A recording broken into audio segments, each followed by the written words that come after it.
2장 전체 말씀을 드리려고 하는데요. 읽기는 우리 18절부터 22절까지 교독해서 읽겠습니다. 2장 18절부터 22절까지요. 18절을 제가 먼저 읽습니다. 이에 유대인들이 대답하여 예수께 말하기를 내가 이런 일을 행하니 무슨 표적을 우리에게 보이겠느냐? 예수께서 대답하여 가라사대 너희가 이 성전을 헐라 내가 4일 동안에 일으키리라. 유대인들이 가로되 이 성전은 46년 동안에 지었거늘 내가 3일 동안에 일으키겠느냐 하더라. 그러나 예수는 성전된 자기 육체를 가리켜 말씀하신 것이라. 죽은 자 가운데서 살아나신 후에야 제자들이 이 말씀하신 것을 기억하고 함께요 성경과 및 예수의 하신 말씀을 믿었더라. 여러분, 요한복음은 기록한 목적이 여러분 지난 수요일날 살펴본 대로 요한복음 20장에 예수님이 그리스도요 하나님의 아들인 것을 우리로 믿게 하려고 기록을 하셨고 기록을 했고, 그리고 우리가 그 이름을 믿고 힘입어서 우리에게 생명을 얻게 하려고 이렇게 기록을 했다는 말씀이 요한복음 20장에 나옵니다. 그래서 오늘 2장에 있는 말씀도 예수님이 누구신가, 예수님이 어떤 분이신가 하는 것을 지금 이야기하고 있습니다. 1장도 마찬가지죠. 1장에서 또 예수님이 어떤 분인가 하는 것을 설명을 했습니다. 그것은 예수님은 태초에부터 하나님하고 함께 계신 하나님이셨고, 그리고 그분은 말씀으로 이렇게 표현되어지는 그 말씀 하나님이셨고, 이 말씀이 육신이 되어서 우리 가운데 오신 분이 바로 예수님이시다. 그렇게 말씀하시고, 이 예수님 안에 생명이 있었고, 이 생명이 우리 인생의 빛이라고 그렇게 말씀하시고, 그래서 이 빛을 우리가 영접하면은 우리가 하나님의 자녀가 되는 이런 하나님의 생명을 얻는 것을 이렇게 말씀을 하신 것이 지금 1장에 나오는 얘기였습니다. 그래서 이 말씀을 증거하러 하나님이 먼저 보낸 사람이 이제 세례 요한인데, 이 세례 요한의 증거를 듣고 세례 요한의 제자들이 예수님께로 이렇게 가서 예수님이 그리스도요 메시아이신 것을 확인하고, 이제 처음 이 메시아 왕국의 백성들이 될 제자들을 이렇게 하나님 예수님께서 모으시는 그런 내용들이 나오는데, 특별히 그 나다나엘이 이렇게 예수님 앞에 왔을 때에 나사렛에서 선한 것이 어떻게 날 수가 있느냐 하는 이런 이 나다나엘에게 예수님께서 네가 무화과 나무 아래에서 있을 때 내가 너를 보았다. 이러니까 이제 나다나엘이 깜짝 놀라서 당신은 정말 하나님의 아들입니다 하니까, 내가 무화과 나무 아래 있는 너를 보았다고 하는 것 때문에 믿느냐? 네가 이보다 더 큰 일을 보게 될 것이다. 그 큰 일이 바로 이어서 나오는 야곱이 이렇게 하란으로 도망가다가 베델이죠. 그곳에서 이렇게 하늘에 닿는 사닥다리, 그 위로 천사들이 오르락내리락 하는 꿈을 말씀을 하시면서 그 사닥다리가 아니라 천사들이 인자 위를 이렇게 오르락내리락 하는 것을 보게 될 것이다. 그러니까 예수님께서 하나님께로 가는, 하늘 아버지께로 가는 길을 여실 분이시라고 하는 것을 이제 나다나엘에게 미리 이렇게 계시하시죠. 그래서 이제 이런 이 하늘로 가시는 길을 여시는 분이라는 것입니다. 이제 이런 내용이 이어서 2장부터 이렇게 쭉 계속 이어서 이제 나오게 됩니다. 그래서 큰 맥락은 요한복음을 여러분 읽으실 때는 예수님이 누구신가, 어떤 분인가 하는 것을 증거하는 것이 큰 맥락입니다. 거기에 이제 조그마한 소주제로, 이제 오늘 같은 말씀도 여러분 잘 아시는 대로 물을 포도주로 변화시키는 말씀이 앞부분에 나오거든요. 이렇게 변화된 것은 예수님의 어머니가 하인들 보고 무슨 말씀을 하시든지 다 행해라. Do whatever he tells you 이렇게 하거든요. 그가 말하는 무엇이든지 행해라. 이렇게 순종하면은 역사가 일어난다. 이건 소주제입니다. 그것보다도 2장에서는 이제 하나님이 어떤 분인가, 예수님이 어떤 분인가 여기에 여러분 초점을 맞추고 오늘 읽은 18절을 다시 보시면은 이에 유대인들이 예수님에게 뭐라고 얘기하지요? 네가 이런 일을 행하니 무슨 표적을 우리에게 보이겠느냐? 이 말은 이런 일을 행하니 네가 무슨 권세로, 네가 누군데 도대체 이런 일을 행하느냐, 이런 말이거든요. 그러니까 이런 일은 무슨 일이냐? 이런 일은 그 앞에 나오는 13절부터 여러분 보시면은 예수님께서 행한 일이 나옵니다. 13절 보시면은 유대인의 유월절이 가까운지라. 유월절 하면 생각나는 게 뭡니까? 유월절 하면은 어린 양, 그죠? 또 어린 양의 피, 또 피를 문설주에 바르고, 그렇게 해서 애굽 사람들이 다 하나님의 심판을 받는 그날 밤에 그 심판은 장자를 다 죽이시는 그런 심판이 임했을 때 문설주 문인방에 어린 양의 피를 발라놓은 집에는 이 죽음의 천사가 넘어갔다, 유월했다 해서 그것을 그렇게 해서 이스라엘 백성들이 구원을 받고 어린 양의 피로 구원을 받고 그 애굽으로부터 탈출하는 이야기가 이 유월절입니다. 이 유월절을 기념해서, 그래서 기억에 두실 것은 유월절은 하나님의 어린 양입니다. 그래서 예수님께서 유월절에 돌아가십니다. 이것은 예수님께서 하나님의 어린 양으로 이 땅에 오신 것을 보여주시는 거예요. 그래서 여기 나오는 유월절도 그렇게 예수님의 죽음하고 다 연결이 되어 있습니다. 유월절은요. 그렇게 이해를 하시고, 유월절이 가까우니까 예수님께서 예루살렘으로 올라갔어요. 예루살렘 이러면 예루살렘에 있는 것이 바로 성전입니다. 성전이 예루살렘에 있기 때문에 예루살렘이 빛나는 것입니다. 이제 성전이 있습니다. 14절, 성전 안에서 소와 양과 비둘기 파는 사람들과 돈 바꾸는 사람들의 앉은 것을 예수님께서 보시고 어떻게 하셨습니까? 잘 아시는 대로 노끈으로 채찍을 만드사 양이나 소를 다 성전에서 내어 쫓으시고 돈 바꾸는 사람들의 돈을 쏟으시며 상을 엎으시고 비둘기 파는 사람들에게 이르시되 이것을 여기서 가져가라. 그러면 쫓아보내고, 이런 일을 네가 무슨 권세를 가지고 이런 일을 하냐는 것이죠. 요즘 말로 하면은 이거는 무단 주거 침입죄지요. 그리고 이건 뭡니까? 다른 사람 타인의 물품을 손괴하는 이 손괴죄, 그리고 행패. 이거 죄송합니다. 행패죠. 그죠? 막 행패죄. 이런, 도대체 네가 무슨 권세로 이런 일을 하느냐? 무슨 그 권위가 있으면은 그 권위를 보여달라, 표적을 보여달라. 이렇게 예수님에게 이 성전 관리자들이, 성전에서 있는 이 높은 사람들이 예수님에게 이제 그렇게 묻습니다. 우선 여러분 14절부터 보시면은 성전 안에 있는 소와 양과 비둘기 파는 사람들은 이게 무슨 말이냐면요, 예배를 하나님 앞에 제사를 잘 드리기 위해서 생긴 제도예요. 마태복음 말씀드릴 때 이미 다 들은 말씀이지요. 하나님 앞에 흠없는 제물을, 양이나 소를 제물을 바쳐야 되는데 멀리서 유월절이 되면 멀리 있는, 전국에 있는 모든 이런 남자들은 다 이렇게 예루살렘에 와서 제사를 드리도록 그렇게 되어 있거든요. 그래서 멀리서 이렇게 제물을 이렇게 끌고 오다 보면은 뭐 이렇게 상할 수도 있고 다칠 수도 있고 이렇지 않겠습니까? 그래서 이제 그런 상한, 이런 다친 이런 제물은 이제 하나님 앞에 제물로, 동물은 제물로 못 바치게 돼 있단 말입니다. 그 금사하는 사람들이 있어요. 그 금사를 통과하지 못하면은 제물을 바칠 수가 없는 거예요. 그래서 이미 금수를 받은 아주 이런 정결한 짐승들만 이제 이 성전 안에서 팔았다는 것이에요.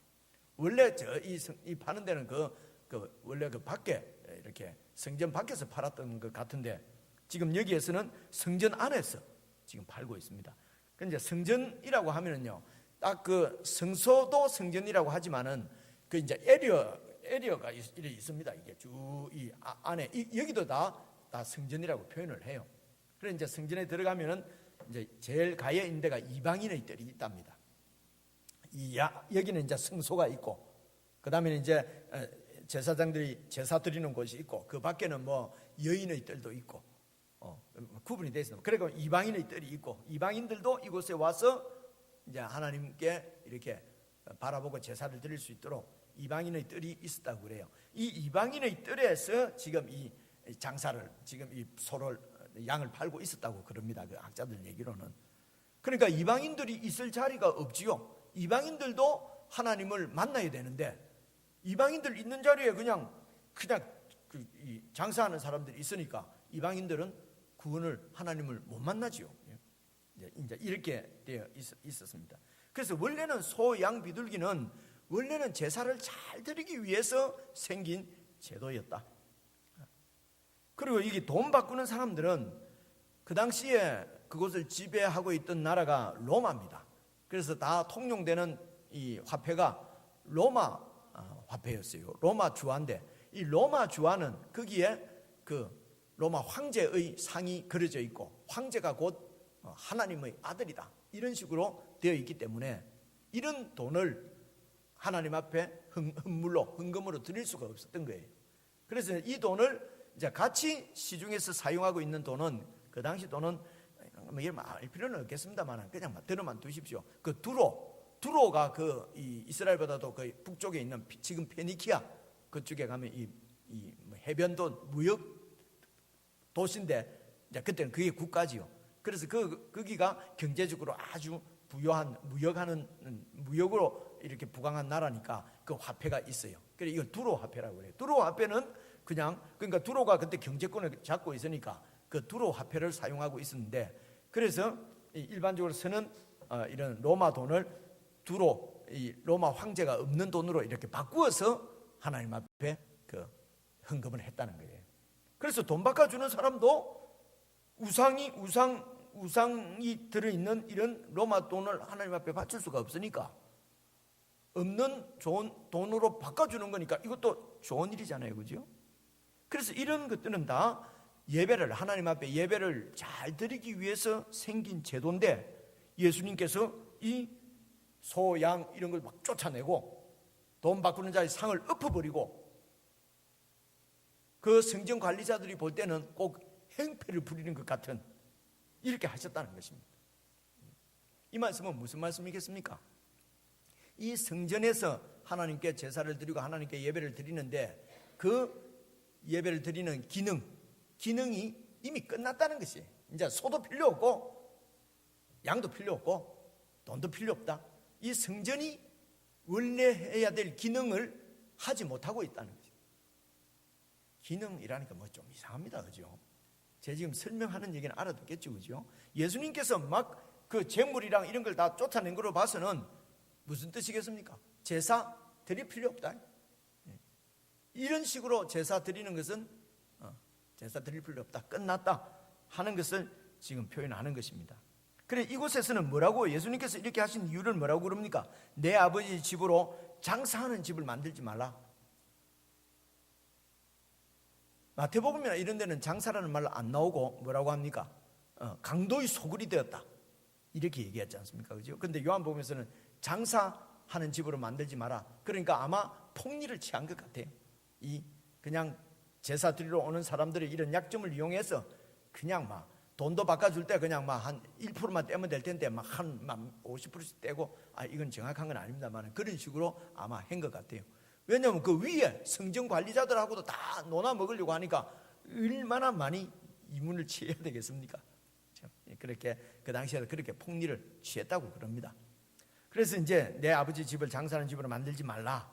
그래 오늘 제가 설명을 좀 드리려고 하는 것은 그러면 성전이 어떤 곳이냐, 성전이 뭐 하는 곳이냐 하는 것을 다시 한번 여러분 잘 아시겠지만은 다시 한번 정리하시도록 성전에 대해서 말씀을 드리려고 합니다. 성전이라면은 이제 일반적으로 우리가 하나님이 그 안에 계시는 하나님의 집으로 이해가 되잖아요. 그래서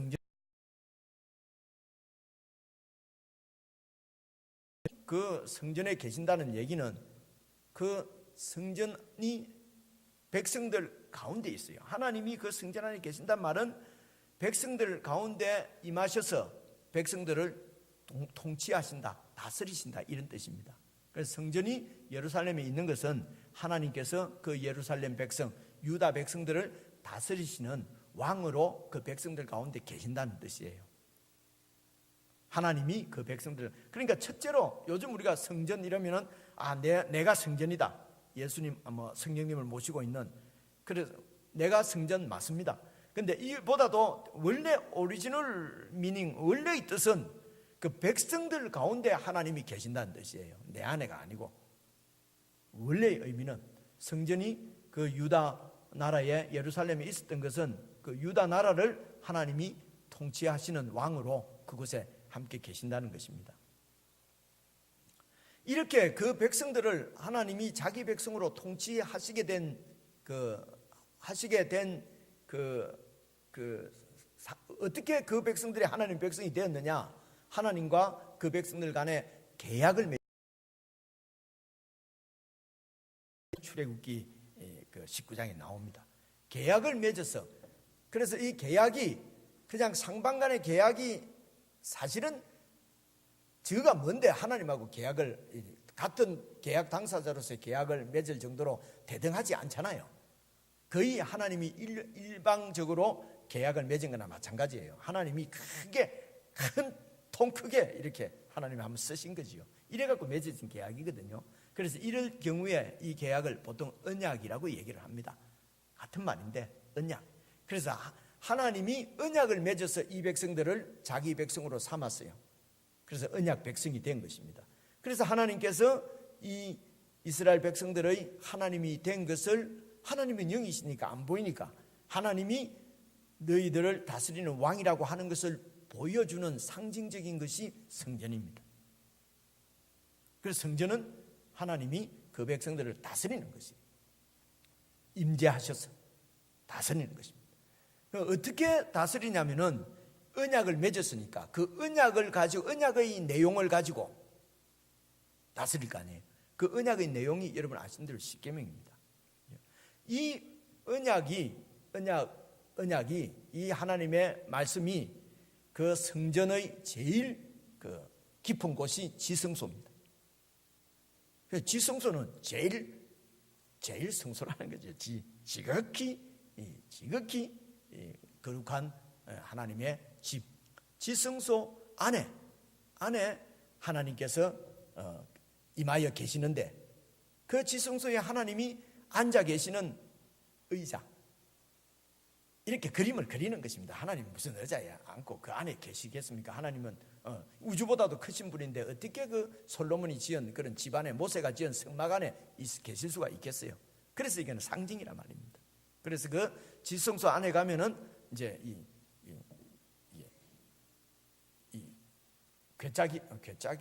괴짝입니다. 박스가 있고 박스 위에 뚜껑이 있어요. 그 뚜껑에 하나님이 앉아 계신단 말입니다.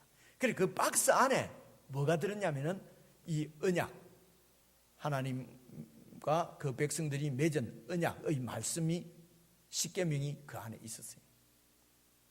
그 박스 안에. 그래서 이 박스를 뭐라고 얘기하겠습니까? 언약의 말씀이 그 안에 있다고 언약궤. 그래서 이게 바로 하나님이 그 백성들을 다스리는, 통치하시는 법으로 다스리니까요. 통치하는 하나님의 법이다. 그래서 그것을 법궤라고 하기도 합니다. 법궤. 그 언약궤, 법궤. 이게 바로 이 백성들을 내 백성으로 삼은 증거다 해서 증거궤. 성경에 보면 이렇게 여러 가지 표현을 해요. 그래서 하나님께서 이 언약을 가지고 그 백성들을 다스린단 말이에요. 그래서 이 백성들이 이 언약을 지키지 못하면은, 언약을 깨면은, 백성들이 이 언약을 깨면은, 하나님이 이 언약을 깨든지 누구든지 이 언약을 깨면은 언약을 깬 당사자를 깨버립니다. 이게 언약이에요. 여러분 말씀을 드린 것 같아요. 그 구약 시대 때 히브리 말로 언약이라고 하는 말은 깬다, 잘라버린다 하는 의미를 갖고 있다고. 그래서 하나님하고 아브라함하고 언약을 맺을 때도 짐승을 이렇게 중간을 잘라서 옆으로 벌려놓고 그 사이로 언약 당사자들이 손잡고 이렇게 지나갔거든요. 이 얘기는 이 계약을 깨는 사람은 이 짐승처럼 쪼개버린다, 이런 뜻이에요. 그래서 하나님께서 언약을 가지고 백성들을 통치하신다는 얘기는 이 언약을 백성들이 깨뜨리면은, 어기게 되면은, 언약을 깨면은 백성들을 깨버리는 것입니다. 그렇죠? 그래서 백성들이 하나님의 통치를 받다가 하나님의 통치에 잘 순종하지 못하고 언약을 깨버리면은, 말씀대로 살지 못하면은, 죄를 지으면은 내가 깨져야 되는 것입니다. 이게 언약이에요. 그래서 내가 깨는 대신에 하나님께서 은혜를 베풀어서 짐승을 깨고 짐승을 죽여서 그 피를 가지고 제사를 드리고 그 피를 가지고 하나님 앞에 나올 수가 있었단 말입니다. 언약을 깬 사람들은 하나님 앞에 나올 수가 없어요. 그런데 이 제물을 가지고, 제물이 내 대신 깨어지고 그 피를 가지고 하나님 앞으로 나올 수 있도록, 그래서 그 제사가 성전에서 이루어진 것입니다. 그래서 성전은 백성들이 범죄해서 하나님을 만날 수가 없어요. 그러면 제사를 드리고 죄 용서함을 받고 하나님을 만나는 장소였어요. 백성들이 죄 용서를 받고 하나님을 만나는 곳이 바로 그 성소였단 말입니다. 성전이었어요. 그런데 이 소와 양을 제물로 바쳐야 되는데, 이 제물로 바쳐서 죄 용서함을 받고 그리고 백성들이 하나님을 만나는 이 기능이 제대로 되지 않고 있다는 것입니다. 하나님을 만나는 장소인데 그곳에서 인간의 이익을 탐하고 인간의 욕심을 채우고 폭리를 취하고, 백성들의 죄를 용서받을 수 있도록 제사를 드려주고 그 백성들을 하나님 앞으로 인도해야 되는데, 그 일을 이 목자들이, 지도자들이, 제사장들이 그 일을 하지 못하고 자기 욕심을 채우고, 제사장이라고 하는, 지도자라고 하는 그런 권세를 이용해서 백성들을 이렇게 폭리를 취하고, 제사를 드려야 되니까 제물을 한 마리에 그냥 막 비싸게 받았어요. 그리고 자기들 이익의 수단으로 삼고, 그래서 예수님께서 마태복음에서는 너희들이 강도다, 이 성전이 강도의 소굴이 되었다, 그렇게 말씀하신 것입니다. 그래서 막 예수님께서 행패를 부리는 것처럼 보일 정도로 이렇게 이 재물들을 다 파는 사람들 다 쫓아내고 하는 것은, 그것은 여러분 내려오시면은 19절 봐보십시오. 유대인들이 네가 도대체 무슨 권한으로 권위로 이런 일을 하냐? 그러니까 19절 보십시오. 예수께서 대답하여 가르치되 너희가 이 성전을 헐어라. 이 성전이 이제는 끝났다는 거예요. 성전은 무너진다는 것입니다. 필요 없다는 것입니다. 이 성전을 헐라. 내가 사흘 동안에 일으키리라. 이렇게 말씀을 하셨어요. 20절 유대인들이 가로되 이 성전은 46년 동안에 지었거늘, 이 46년 동안 지었다는 것은요, 그 당시 헤롯 대왕이 유대인들을 다스리는 유대의 왕으로 로마에 가서 정치력을 발휘해 갖고 유대의 왕이 돼서 왔어요. 이 헤롯 왕은 유대인이 아니었어요. 그래서 유대인들의 환심을 살려고 성전을 휘황찬란한 늘 빛과 번쩍하도록 정축을 해줬어요. 그게 지금 예수님 당시에는 새로 짓기 시작한 지가 46년 됐는데도 아직 완공이 안 됐어요. 이 이후로 한 20-30년 후에 완공이 됐다고 그래요. 그만큼 어마어마하게 이렇게 이제 지은 거예요. 그래서 이 성전을 46년 동안 지었는데 네가 3일 만에 일으키겠다는 거냐? 그죠? 3일 동안 일으키겠냐? 정신병자냐? 이런 얘기죠. 21절 보십시오. 그러나 예수는 성전된 자기 육체를 가리켜 말씀하신 것이라. 예수님은 자기 자신을 성전이라고, 지금 자기 자신의 육체를 성전이라고 말씀하신 것이라는 것입니다. 그래서 너희들이 나를 죽일 것이다. 죽여라. 그러면 내가 사흘 만에 다시 살아날 것이다. 일으키리라. 이 얘기였다는 것입니다.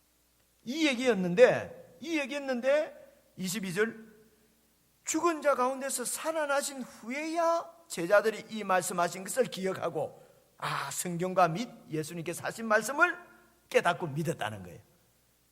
그러니까 이 얘기 듣고 제자들은 3년 동안, 이게 지금 예수님 처음 시작할 때니까요, 3년 동안 이 말이 뭔 말이야, 자기 육체가 사흘 만에 짓는다는 게 무슨 말일까? 모르고 있었다는 거예요. 그런데 예수님께서 죽으시고 부활하신 것을 보고 그때 하신 말씀이 이 얘기구나 하고 알았다는 것입니다. 그래서 지금 예수님께서 자기 육체를 가지고 성전을 새로 세우겠다는 것이죠. 그러니까 이전 성전은 이미 기능이 끝났다.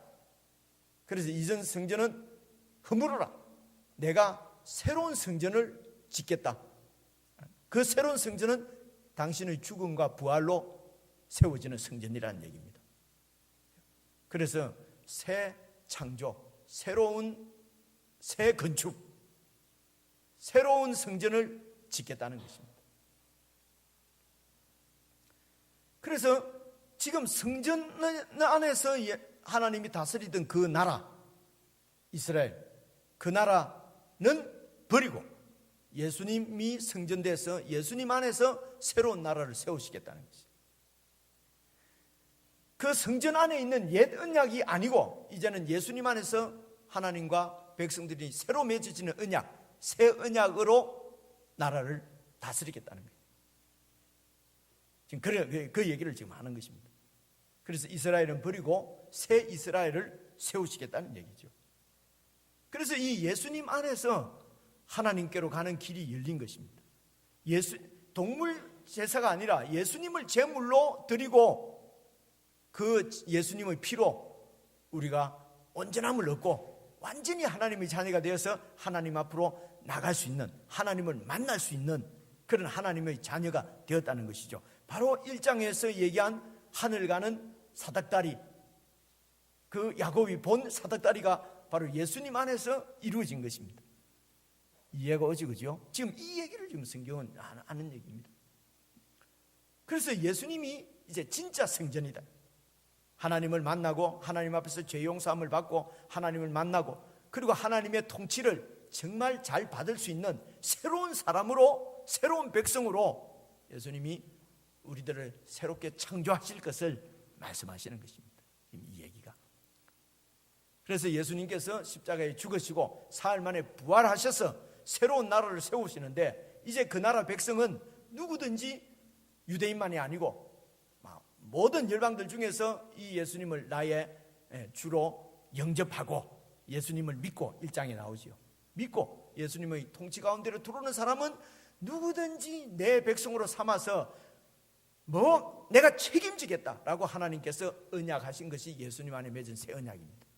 그래서 예수를 믿는 믿음으로 구원받은 하나님의 자녀가 된 우리들은 하나님께서 책임지시고 우리를 이 땅에서도 지키시고 보호하시고 공급하시고 우리의 죽음 이후에도 영원한 세계에서 오늘 2장 1절에 나오는 잔치 얘기가 그렇게 나오는 것입니다. 천국이 잔치로 비유되는 정말 아름다운 그 천국의 즐거움, 기쁨을 영원토록 누릴 것을 언약하신 것입니다. 그래서 예수님 안에 있는 저와 여러분은 이런 새로운 언약을 받은 언약 백성인 줄로 깨닫고 믿으시길 바랍니다. 하나님이 우리가 영원토록 함께 하시는 이유가 예수님 안에 있는 새 언약 때문에 그런 것입니다. 구약에 있는 성전은 그거는 불완전한 성전이에요. 거기에서 인간이 욕심을 부리고 그래서 예수님께서 다 양과 소들을 다 쫓아내버리고 돈 바꾸는 자의 쌍을 엎어버리고 결국은 이 성전은 허물어질 것이라고 예언하시고 예수님의 말씀대로 AD 70년에 완전히 지금까지 그 성전은 이렇게 이 지구상에서 사라진 겁니다. 그 성전이 대한민국에는 무지무지 많지요. 또 성전은 없는 것입니다. 성전은 이미 없어져 버렸습니다. 건물 성전은 이제 성전은 예수님이 새로운 성전이 되셔서 그래서 그 예수님의 통치 가운데로 들어온 백성들에게 하나님의 영을 주셔서 그 하나님의 영이 거하는 우리를 성전으로 삼으신 것이죠. 우리를 성전 삼고 성령님께서 우리 가운데 임재하십니다. 이것은 우리를 다스린다는 얘기입니다. 여러분, 다스린다, 통치한다는 것은 경찰 눈으로 바라본다는 게 아닙니다. 목자가 양을 인도하는 것처럼 저와 여러분을 책임지고 푸른 초장으로 맑은 물가로 우리를 인도해 가신다는 것입니다. 그래서 이 주님을 믿고 욕심 부리지 말고 내 거 막 챙기려고 스트레스 받지 말고 이 왕께서 다 해주시는데 그거 믿고 살아가는 그 삶 자체가 이제 이 이야기를 이렇게 새로운 나라를 세우실 것을, 새로운 백성을 창조하실 것을 보여주시는 것이 1절부터 나오는 가나의 혼인잔치 이야기입니다.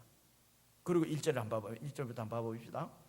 사흘 되던 날에 갈릴리 가나에 혼인이 있어 예수의 어머니도 거기 계시고, 예수와 그 제자들도 혼인의 청함을 받았더니 아마 이 혼인집하고 예수님 어머니, 그 예수님 집안하고는 무슨 이런 아마 이런 깊은 관계가 있는 뭐 친척이든지 그런 집이었던 것 같아요.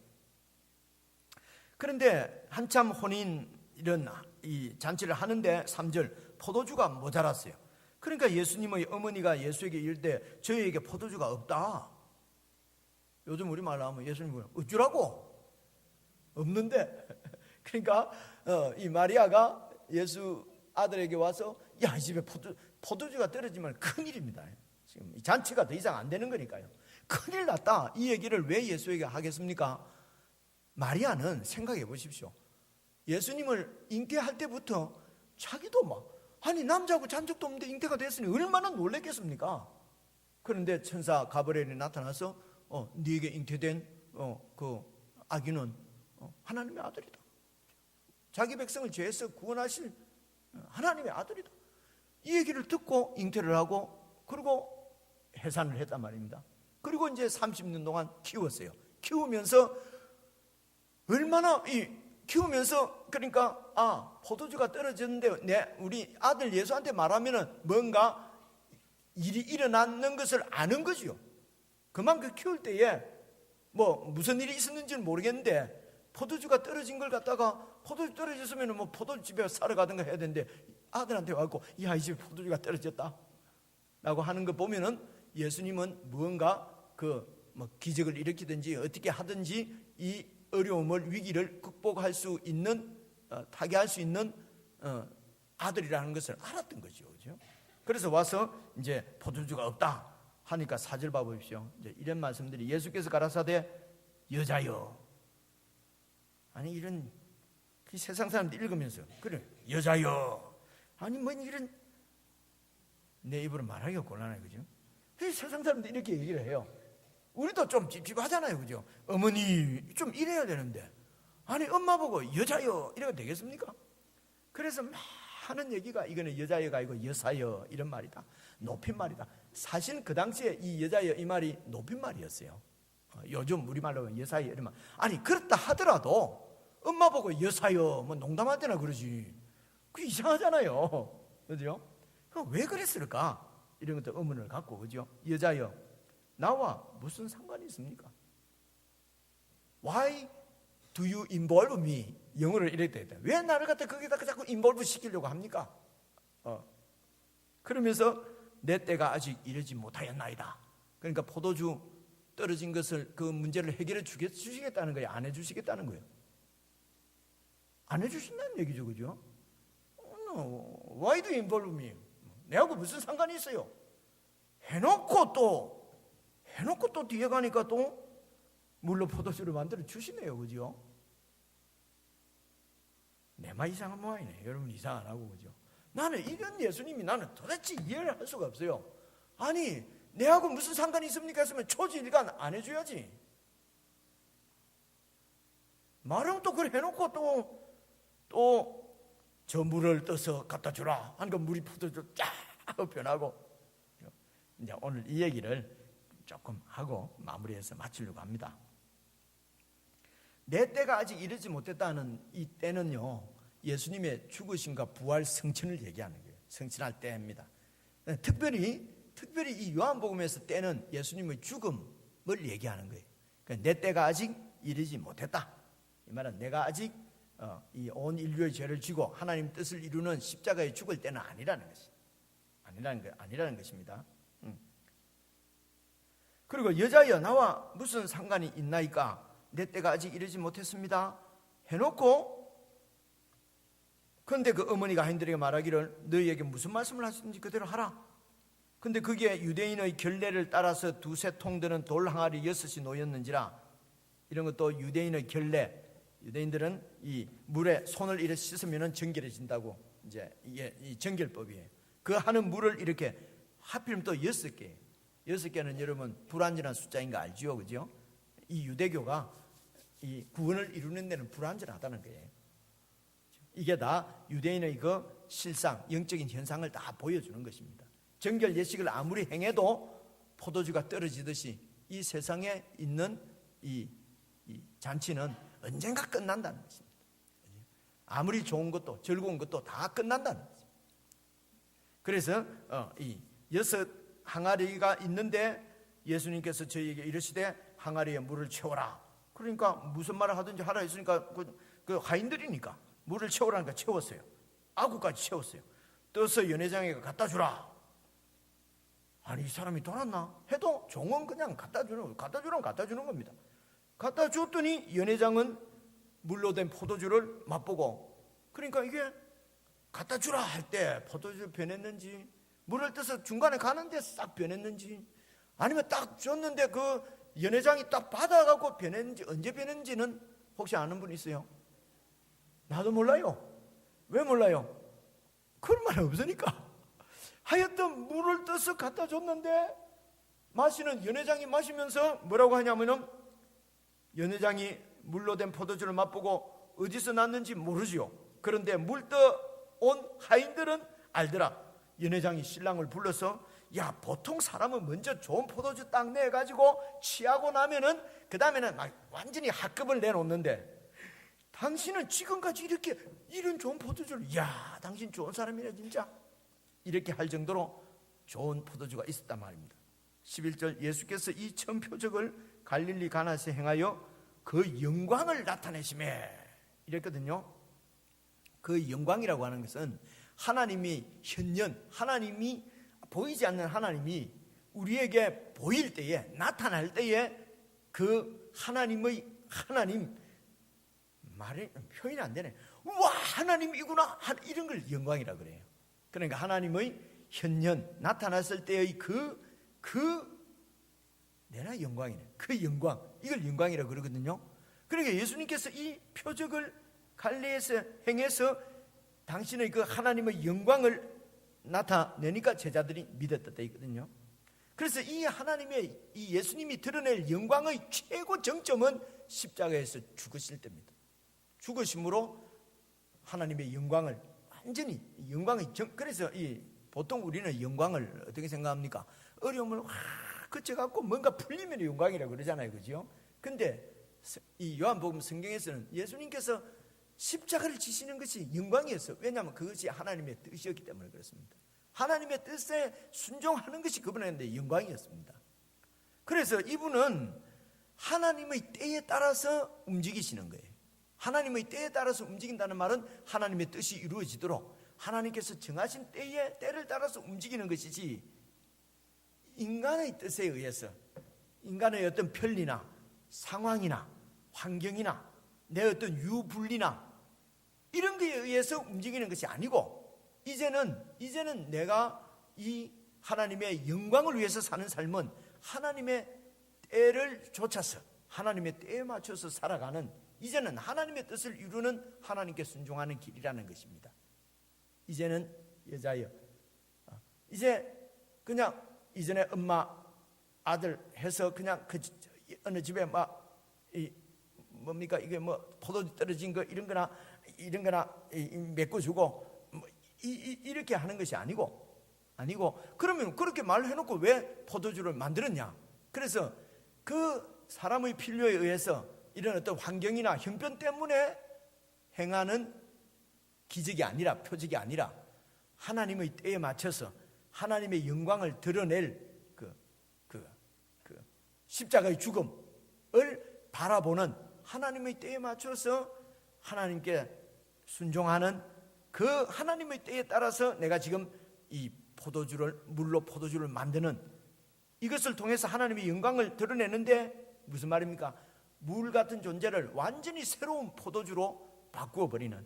그래서 예수님의 영광은, 예수님의 십자가의 죽음은 이런 첫 창조된 인간을 새롭게 창조하시는, 이전 율법 안에, 이전 성전 안에 있는 사람들을 이제 새로운 성전 안에서 완전히 새로운 백성으로, 새로운 나라를 만드실 재창조의 모습을, 새로운 창조의 모습을 지금 물로 포도주를 만들면서 내가 앞으로 영광, 하나님의 영광을 위해서 이루어갈 사역은 바로 이 새로운 나라, 물을 포도주로 만드는 것처럼 완전히 새로운 성전, 새로운 백성, 새로운 나라, 새로운 이스라엘을 창조해 내는 사역의 길을 이제 출발한 것을 지금 보여주는 것입니다. 여기서 쉬운데 내가 말을 하니까 더 어려워진다, 그지요? 그래서 여기 여자의 이 말은 이제는 내가 지금 행하는 일은 이제는 그 어머니의 이런 어떤 필요에 의해서 어떤 상황에 어떤 이런 어려운 상황을 극복하거나 이런 거에 의해서 움직이는 것이 아니고 이제는 하나님의 영광, 하나님의 뜻에 순종해서 온 인류를 구원할 새로운 백성을 창조하는 길을 내가 지금 이제 걷기 시작한 것을 이 물로 포도주를 만드는 사건을 통해서 보여주시는 것이죠. 그래, 이 사건을 보고 제자들이 예수님을 믿었어요. 11절에 보니까, 그죠? 제자들은 믿었어요. 쭉 내려와 보십시오. 22절. 죽은 자 가운데서 살아나신 후에야 제자들이 예수님의 이 말씀하신 것을 기억하고 새로운 나라를, 새로운 백성을 만드시겠다고 하는 예수님의 말씀을 믿었는데 그 전까지는 못 믿었잖아요, 그죠? 이 말씀을 믿지를 못했어요. 23절 보십시오. 그래서 이제 6월절이 됐어요. 6월절에 예수께서 예루살렘에 계셨어요. 예루살렘에 계시면서 많은 사람이 예수님께서 행하시는 표적을 봤어요. 어떤 표적인지는 기록이 안 돼 있어서 모르겠어요, 그죠? 많은 표적들을, 기적들을 행했습니다. 그리고 그 기적을 보고 사람들이 예수님을 믿었어요. 24절 보십시오. 예수는 그 몸을 저희에게 의탁지 아니하셨으니 이는 친히 모든 사람을 아시며, 여기에 제자들은, 많은 사람들은 예수님이 하시는 이 기적을 보고 예수님을, 그 이름을 믿었으나 예수님은 그 몸을 그들에게 의탁지 아니하셨다. 이 믿었다는 말과 의탁지 아니하, 이게 그 헬라 말로 같은 말이에요. 믿는다, 의탁한다, 의뢰한다, 같은 말이에요. 그래서 많은 유대인들은 예수님이 행하는 기적을 보고 예수님을 믿었는데 예수님은 그들을 믿지 않았다는 말이에요. 왜 믿지 않았습니까? 유대인들은 믿음이 좋은데 예수님은 믿음이 별로 없어. 맞습니까? 그래서 이 믿음은 자기한테서 나오는 게 아니고 상대에 대한 믿음이에요. 이들은 예수님의 표적을 보고 믿었는데 예수님은 그들을 믿지 않았어요. 이 말은 그들의 믿음이 아직은 가짜라는 거예요. 정상적인 믿음이 아니라는 거예요. 혹은 불완전한 믿음이라는 거예요. 그래서 예수님은 그들에게 자기 몸을 의탁지 아니하셨으니 이는 친히 모든 사람을 아심이요, 또 친히 사람의 속에 있는 것을 예수님이 다 아심으로 사람에 대해서 아무 증거도 받을 필요가 없다. 새 사람이 되기 전에 예수님의 죽으심과 부활을 통해서 그 예수님 안에서 새로운 사람으로 창조되기 전에는 기적을 보고 믿는다고 해도 그 믿음은 여전히 첫 창조에 속한, 옛 성전에 속한 옛 믿음이라는 것입니다. 이 믿음은 불완전한, 이 믿음은 가짜 믿음. 그래서 완전히 예수님 안에서 구속, 새롭게 되는 새로운 백성이 되기 전에는 예수님이 그들을 의탁하지 않는다. 새로운 백성들에게 예수님은 영으로 우리와 함께 하십니다. 우리를 완전히 믿고 우리 가운데, 지금 여러분들 가운데, 우리 가운데는 예수님의 영이 우리 가운데 들어와 계시는 것입니다. 우리를 완전히 자기를 우리에게 의탁하신 것이죠. 그런데 이렇게 물이 포도주가 된 것처럼 새로운 사람으로 새롭게 창조되기 전에는 예수님께서는 믿지 않았습니다. 그냥 그 기적만 보고, 호기심, 기적만 보고, 와, 이분을 왕으로 모시면은 뭐 평생 굶어 죽지는 않겠다, 이 정도로 이렇게 해서 예수님이 기적을 행하는 사람으로, 그저 우리의 편의를 봐주는 사람으로, 그저 우리를 막 어떻게 살든지 천당 데리고 가는 사람으로 이렇게 믿는 믿음은 아니고, 예수님 안에서 우리가 완전히 다른 존재로 바꾸어 가시는, 새로운 창조를 하시는 것을 지금 물로 포도주를 만드신 사건, 성전을 완전히 척결, 성전을 정화하는, 청소한 것이 아니고 척결한 겁니다. 성전을 완전히 무너뜨리는 것입니다.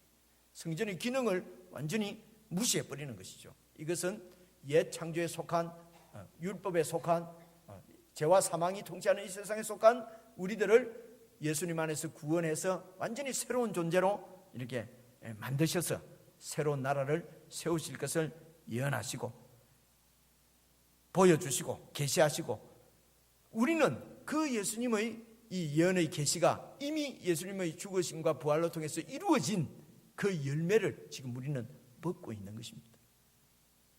그래서 여러분, 이런 말씀들을 통해서 오늘 우리가 예수 믿는 우리의 존재가 예수님이 어떤 분인가를 우리가 확실히 알면은, 예수 믿는 우리가 또 어떤 존재인가 하는 것을 알고 깨닫고 그 정체성을 놓치지 말고 살도록 주님은 우리에게 말씀하시는 것입니다. 그래서 우리가 이 땅에 살아도 우리는 새로운 창조 새 백성들입니다. 이 땅에 속한 백성이 아니라 하늘에 속한 백성이에요. 이 땅 성전에 속한 백성이 아니라 하늘 성전 예수님께 속한 백성입니다.